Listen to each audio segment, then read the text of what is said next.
There are two types of great game. Innovative games introduce brand spanking ideas, while refined games take pre-existing elements and perfect. Then there's Hades, which cheats and just does both. Hades is a 2020 roguelike developed by Supergiant Games for these electronic interactive interfaces. You play as Zagreus, the son of Hades. In each run you try to escape hell, also known as Hades. It's almost like they knew that when they named the game. In its simplest form, Hades is a distillation of the roguelike formula. Everything I like about the genre is here. The macro progression is mechanical and individual, with meaningful permanent upgrades and a constant development in my personal skill and knowledge, while the micro run specific progression is satisfyingly unpredictable without ever compromising the player's agency. You cannot predict the build you will have at the end of a run, but when you arrive at the end, you will consider the eclectic combination of weapon abilities and upgrades a child birthed of your loins. It does this by frequently confronting the player with meaningful decisions. Every just one more fun-sized combat room ends with a choice between two rooms to tackle next, with the reward you will get for each prominently advertised. Every boon from the gods is presented as a choice between multiple abilities. On the other hand, the variety in these runs is accomplished through a combination of enforcement and encouragement. The enforcement comes from the limited subset of abilities you are presented with, while the encouragement comes from the currency boost you get for using a specific weapon mandated by the game for each run. In this particular case, I didn't mind the carrot or the stick.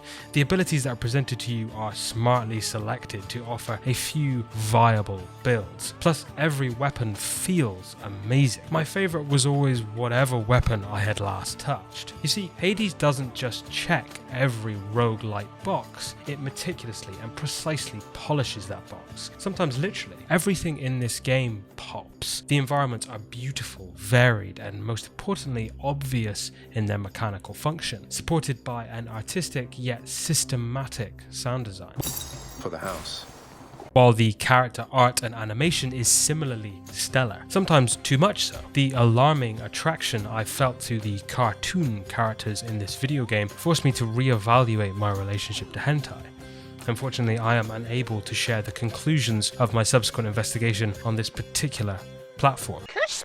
And despite that high praise, perhaps the most impressive polish Hades has is on the needle they have affixed to my brainstem. Satisfying yet repeatable interactions are core to a roguelike's longevity, making this a long roguelike. Every weapon is built with these mechanical exclamation marks, like the bow flashing when you release it at just the right moment. The boons have similar effects, like using divine dash to reflect an enemy's attack back at them will always give me a micro shiver of satisfaction. The game also knows the things that are already satisfying in these kinds of games and enhances them. For example, the dash is excellent and lends the game a fast and technical style, but they take those brilliant moments of dashing out of the way of an attack at the last possible second and make abilities that trigger just off of that, rewarding you for playing in the most fun way possible, always just on the edge. Even the enemies are satisfying to fight because yes, they're threatening, but they are direct and signal what they're going to do in advance. Challenging, but always fair. And the bosses follow this same principle, but with a narrative sheen, which is where the innovation of Hades comes in. Hades is not necessarily the first roguelike to have a good story or lore. That is not what is innovative. Neither is it the brilliantly charming character writing and voice acting. Welcome to the House of Hades, where...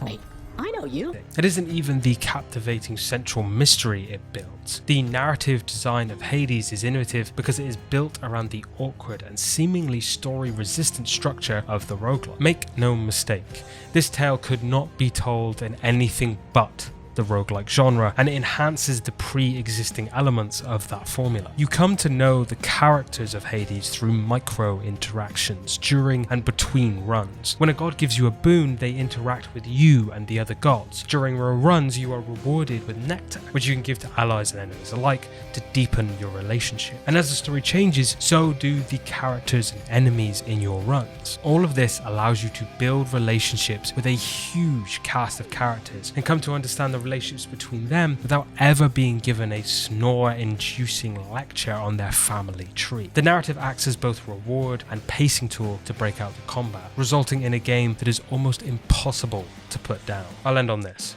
It is my job to tell you why I like the thing, and I think I'm alright at it. But I am incapable of articulating how Hades went from a game that I really, really like to a game that I just love. It is simultaneously a brisk shot of adrenaline to the spine and a warm blanket that I will wrap myself in for years to come. And that is why I like Hades.